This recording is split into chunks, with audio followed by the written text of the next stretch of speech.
Chaque mercredi, après le travail, Yamato Hirai part jouer au football avec son fils Yosuke.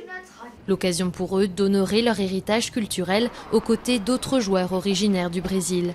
Car Yamato est un nippo-brésilien de deuxième génération, venu au Japon il y a une vingtaine d'années en quête d'une vie meilleure. Ces derniers temps, son équipe de foot a rétréci, de plus en plus de joueurs étant repartis vers leur terre natale. Certains mercredis, nous n'avons pas assez de joueurs, ou nous ne sommes que 10, le strict minimum pour pouvoir s'entraîner. Avant, on était beaucoup plus nombreux. Tout ça, c'est parce qu'il y a de moins en moins de Brésiliens qui habitent ici. Plus de 300 000 immigrés brésiliens étaient recensés au Japon en 2008. Ils représentent encore la troisième plus importante communauté étrangère de l'archipel après les Chinois et les Coréens. Mais leur nombre a fortement diminué depuis. Beaucoup d'entre eux étaient venus s'installer dans des cités industrielles à une époque où le Japon manquait cruellement de main-d'œuvre. Il y a 20 ans, les salaires gagnés au Japon étaient incroyablement élevés par rapport au niveau de vie au Brésil. Alors de nombreux Brésiliens venaient ici pour faire des économies, puis acheter des maisons au Brésil.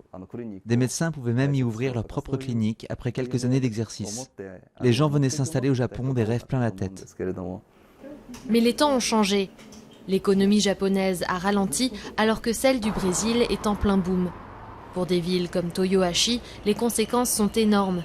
Ces 4 dernières années, la moitié des 13 000 Brésiliens qui s'y étaient installés sont retournés dans leur pays d'origine. Et l'exode ne montre aucun signe de ralentissement. Michio Hirota, responsable d'une agence pour l'emploi, envisage lui aussi de rentrer au pays. Le Brésil devient plus fort, son économie se développe, il y a des opportunités de travail et d'affaires. C'est pour ça que je prévois de rentrer et de tenter à nouveau ma chance dans ma patrie. Le Brésil est un pays d'avenir.